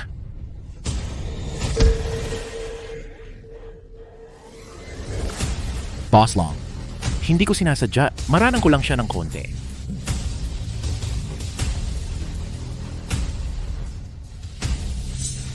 Boss Long, parang hindi na humihinga. Sir Mateo, nung pumunta yung matanda sa Market Exclusive Club para maggulo, nagtabig siya ng kusa ng gwardiya. Hindi inaasahan. Ang ama ni Lincian. Kuya Mateo, talagang hindi ko alam. Kasalanan ko. Lin Byun, ang tuso ng plano. Totoo ba? Patay na si Lin? Sa Marikit Exclusive Club, pinatay ng mga tauhan ni Mateo. Siya ang ama ni Lin Chen. Siya lang ang natitirang kamag-anak ni Lin Chen sa mundo. Mateo. Ikaw mismo ang pumatay sa ama ni Lin Chen. Sa buhay na ito, huwag na kayong umasang magsasama pa.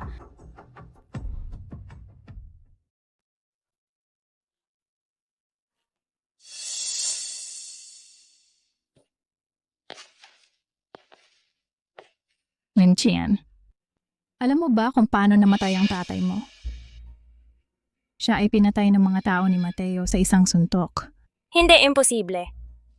Mateo, hindi niya gagawin yon. Hindi. Kaya tanong mo si Mateo, tingnan mo kung ano ang sasabi niya. Ang tatay mo, bago siya mamatay, patuloy na tinatawag ang pangalan mo. Lin Chen. Lin Chen.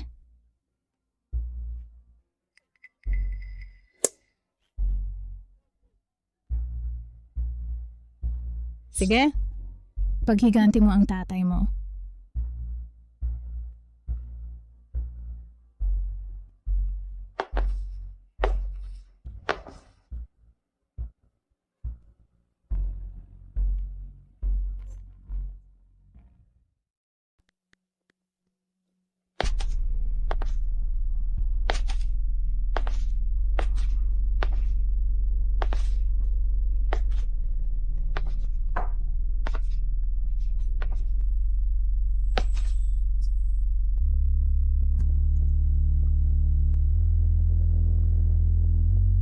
Lin Chen.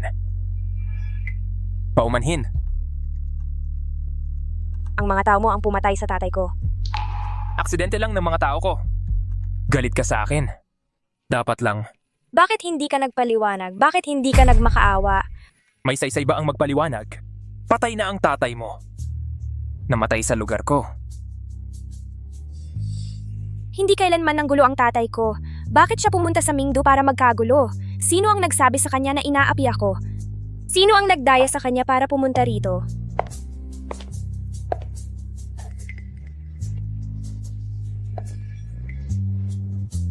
Barilin mo na. Ano pa ang hinihintay mo?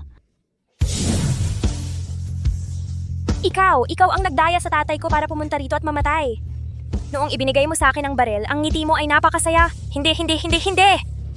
Ang buhay ng tatay ko, paano mo babayaran? Lin Chen. Aray, ang binti ko!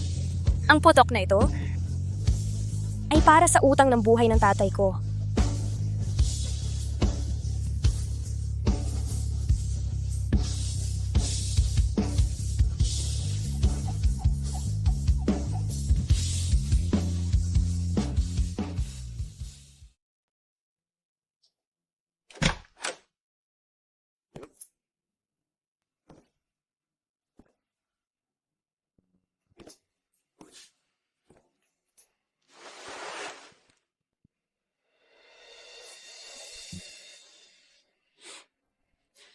Hindi ako nagsisisi.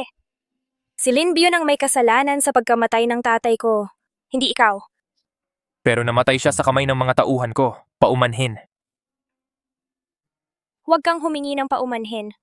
Kahit 1,000 beses ka pang humingi ng paumanhin, hindi na maibabalik ng tatay ko ang buhay niya. Naalala mo pa ba ang unang pagkikita natin? Noong nasa ospital tayo, malalim ang sugat mo sa binti noon. Ako ang nagbenta sa'yo. Binigyan kita ng candy. Sabi ko, kapag kinain mo ang candy, mawawala ang sakit. Noon pa, naisip ko na marami na sigurong hirap na dinanas ng taong ito.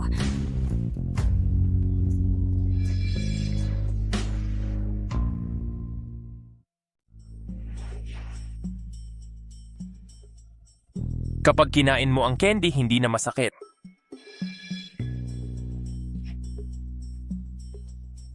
Gusto kang ituring na kapatid ni Shen Man. Kapag lumabas ka na, magiging parte ka ng pamilya, Chen. Aalagaan kita habang buhay. Sa anong pagkakakilanlan? Sa pagkakakilanlan ng kuya.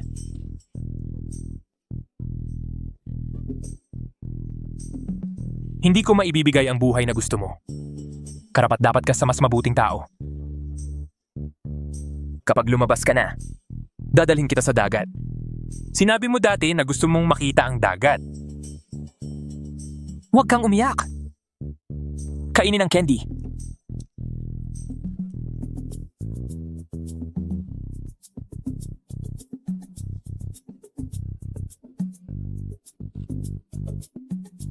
Ang sarap talaga. Ulol ka. Tapos na ang oras ng pagbisita.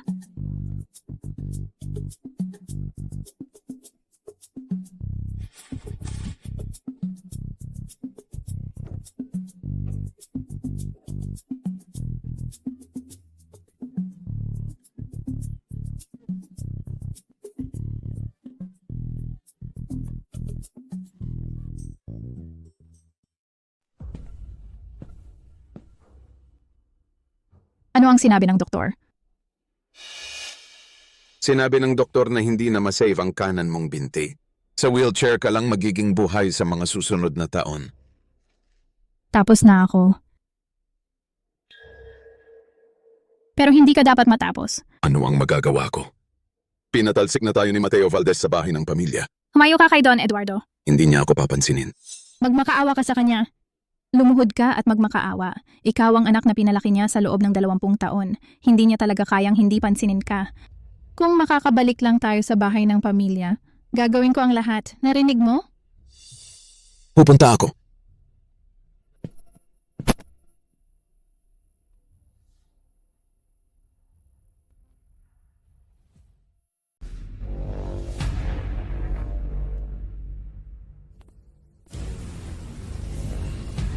Tatay.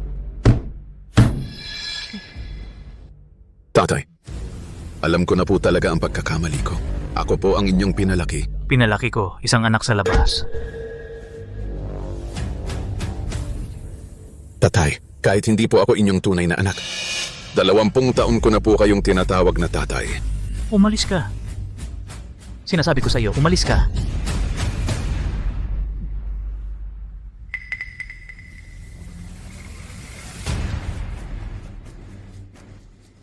Kung ayaw mo po akong kilalanin, mamatay ka na lang.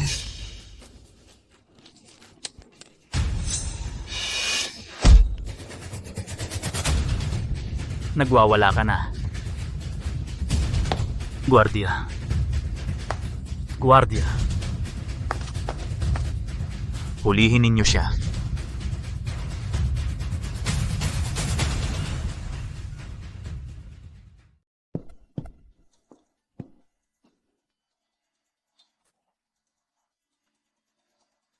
Bakit?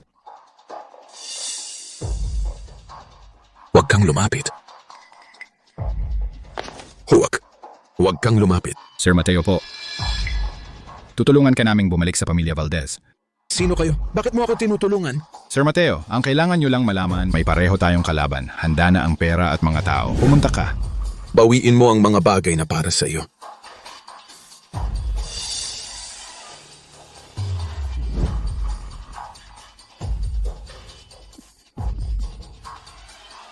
Mateo, sa pagkakataong ito, papatayin kita ng walang libingan.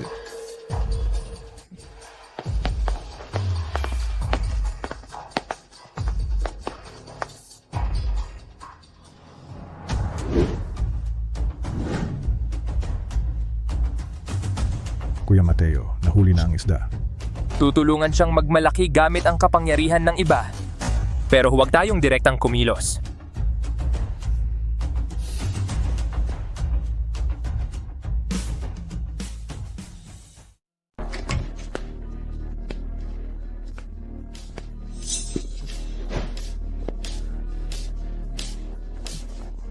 Bakit mo dinala ang mga tao rito? Matanda. Ngayon kukunin ko ang lahat ng bagay na para sa akin. Mga bodyguard, sana ang mga tao. Huwag kang tumawag. Ang mga tao mo ay naalis ko na. Chie, ano ba talaga ang gusto mo? Ako ang nagpalaki sa iyo ng 20 taon. Nagpalaki sa akin ng 20 taon. Paano niya ako pinalaki? Mula nung bata ako, sinasaktan at sinisigawan ako. Ang lahat ng magagandang bagay ay ibinibigay sa Mateo at Juan. Hindi ako nagpakait sa iyo. Hindi nagpakait? Tinawag mo ako ng bastard sa harap ng lahat. Ang isang stick na ito, Ikaw ang humampas sa akin. Ang isang stick na ito, ikaw ang tumawag sa akin ng bastard. Ang isang stick na ito, ikaw ang nagbigay ng mga ari-arian sa Mateo. Simula ngayon, ang pamilya Chen ay akin na. Dalhin siya sa basement at ikulong. Narinig mo ba? Pinapagawa ko sa inyo. Chia.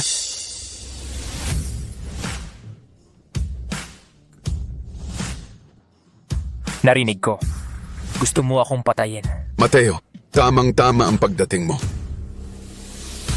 Hulihin siya.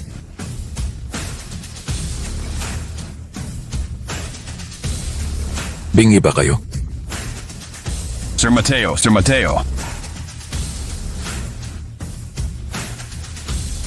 Hinaharap mo ako? G! Masaya ba ang paglalaro? Akala mo ba may tutulong sa'yo? Akala mo ba makakabawi ka?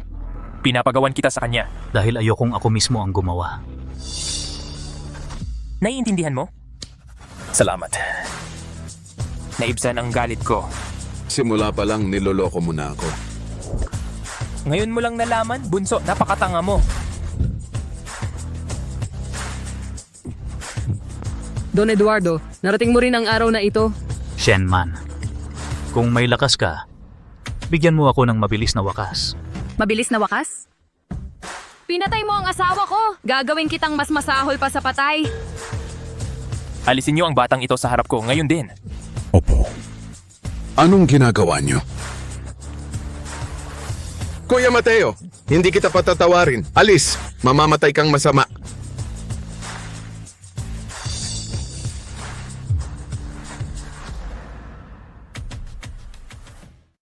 Papa, ngayon pag-usapan natin ang lahat ng ito. Ako ang tatay mo. Wala tayong dapat pag-usapan. Una, 20 taon na ang nakalipas. Inutusan mo ang Lin Byun na lagyan ng lason ang pagkain ng mama ko. Pinagpag sa ospital ang mama ko ng buong 10 taon at namatay sa kahabag-habag. Ito ang nakasulat na testimonya ni Lin Byun. Pangalawa, ninakaw mo ang 50 milyon na dote ng mama ko para magtayo ng kumpanya. Ito ang bank records noon. Pera ng mama ko. Malakas ang loob mong gastos. Pangatlo, 10 taon na ang nakalipas. Nakapatay ka, pero pinilit mo ako na ako ang mag-ako ng kasalanan. Para sa'yo, nakulong ako ng 10 taon. Ito ang mga larawan sa lugar at testimonya ng witnesses. Pang-apat, 3 taon na ang nakalipas. Alam mong ang misyon ay halos imposible, pero pinilit mong ipadala ang kuya ko. Ito ang transfer order na pinirmahan mo mismo noon. Chen Yuan ang tunay mong anak. Ikaw mismo ang nagpadala sa kanya sa kamatayan.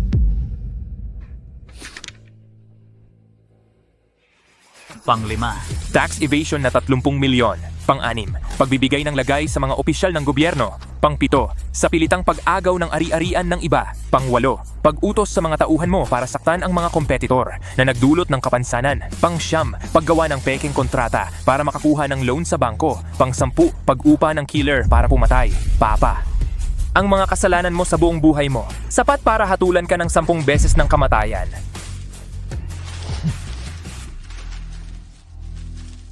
Ako ang tatay mo. Hindi mo ako kayang saktan. Hindi mo ako kayang saktan.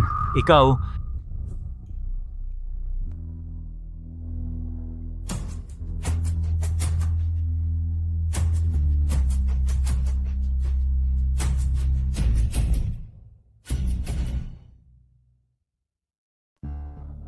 Hindi na maibabalik ang pinsala dahil sa hemorrhage sa utak. Malabo na ang pag-iisip niya ngayon. Ang katalinuhan niya ay parang bata na 3 o 4 na taong gulang. May pag-asa pa siyang gumaling? Mahirap. Makakasunod lang siya sa mga simpleng utos. Hindi niya mauunawan ang mga komplikadong bagay. Sapat na ang mga simpleng utos. Umalis ka. Sige. Papa. Naalala mo pa ba ako? Sino ka? Ako si Mateo. Ang anak mo. Ikaw, ang anak na ikaw mismo, ang nagpasok sa kulungan ng 10 taon. Baba sa kama.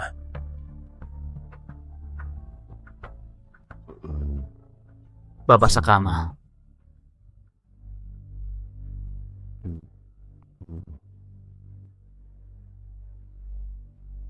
Luhod. Luhod.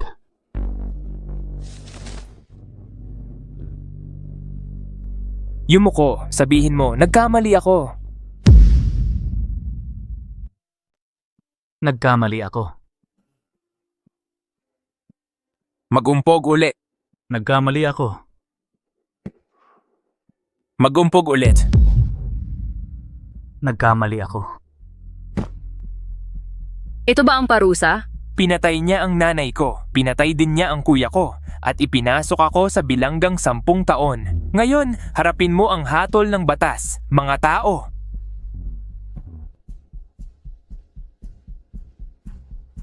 Nagkamali ako. Naaalala mo ba noong una akong bumalik sa pamilyang Chen? Pinag-uto mo ako ng aso, pinainom mo ako ng maruming tubig. Sinabi mo, ang pamilyang Chen ay hindi tumatanggap ng mga walang silbi. Ngayon, ang pamilyang Chen ay hindi tumatanggap ng mga salarin. Ano ang susunod? Chen Jie Lin Biyun. Walang makakatakas.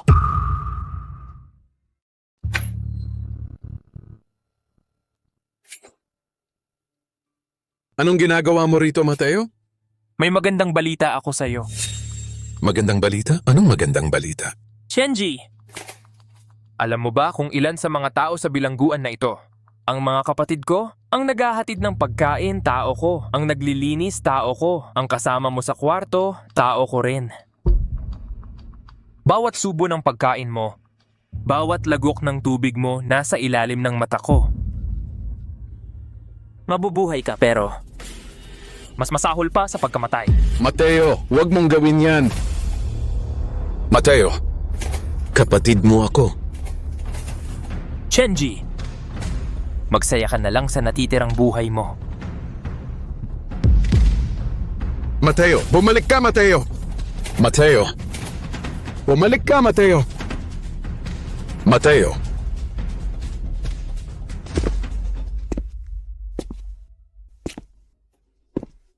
May bagong salta.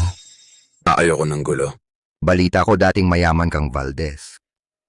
Paano mo nalaman? Inutusan kami ni Mateo na alagaan ka. Huwag! Huwag!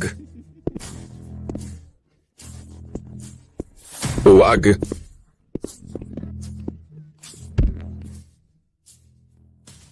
Ako ang may bahay ng pamilya Valdez. Lalabas ako. Babalik ako sa pamilya Valdez. Sino ang nandyan?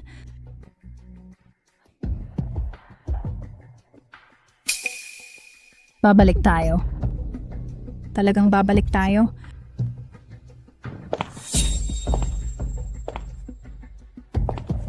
Anong ginagawa mo rito? Ito ang allowance mo para sa buwang ito. Gusto mo akong hamakin? Pananatilihin kitang buhay. Mabubuhay ka ng napakatagal.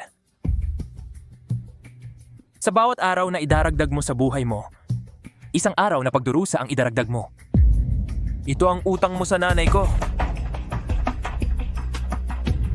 Mateo, magbabayad ka rin. Mateo, salbahe ka. Talagang magbabayad ka. Ang kabayaran ko ay ang pananatili mong buhay.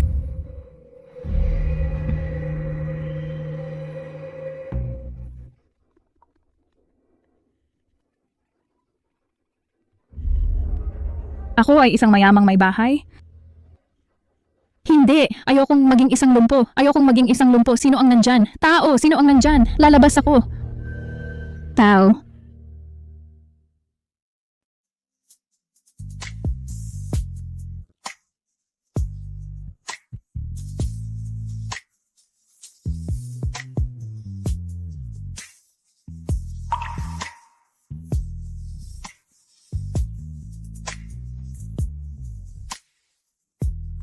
Anong hinihintay mo? Tara, uwi na tayo. Ginong Chen, magkasama na kayo ni Ate Shenman? Oh, Xiangqian. Sa loob ng 3 taon, palagi kang binabanggit ng kuya mo. Alam kong napakahalaga mo sa kanya. Lin Qian, naalala mo pa ba? Ito? Sabi mo noon, kapag kumain ng candy, hindi na masakit. Ikaw ang unang tao mula nang ako'y makalaya na mabait sa akin. Maaki ba akong magtanong? Tanong mo. Kung 10 taon ang nakalipas, ay nakilala mo ako, magkakagusto ka kaya sa akin? Lin Qian! Para kang isang maliit na puting bulaklak. Malinis at dalisay. Natatakot akong madumihan ka. Hindi ako natatakot. Hindi kita kailanman natakutan. Pero natatakot ako. Karapat-dapat ka sa isang mas mabuting tao, isang malinis at dalisay na tao. Upang bigyan ka ng malinis at dalisay na buhay. Huwag kang umiyak. Tara na, uwi na tayo. Sige.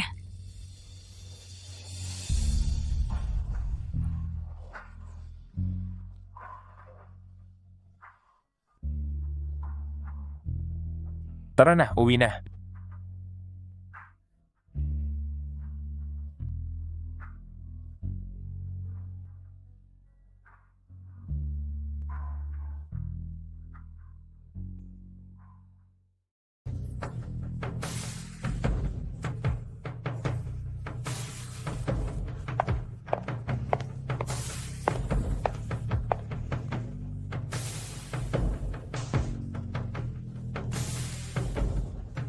Ano yung iniisip mo? Dati iniisip ko ang buhay ko ay puno ng galit at paghihiganti. Ngayon? Ngayon, nabayaran na ang lahat ng utang. Dapat kalimutan na. May mas mahalaga pang dapat gawin. Ano? Ipagtanggol ang mga taong dapat ipagtanggol. Mabuhay ng masaya araw-araw.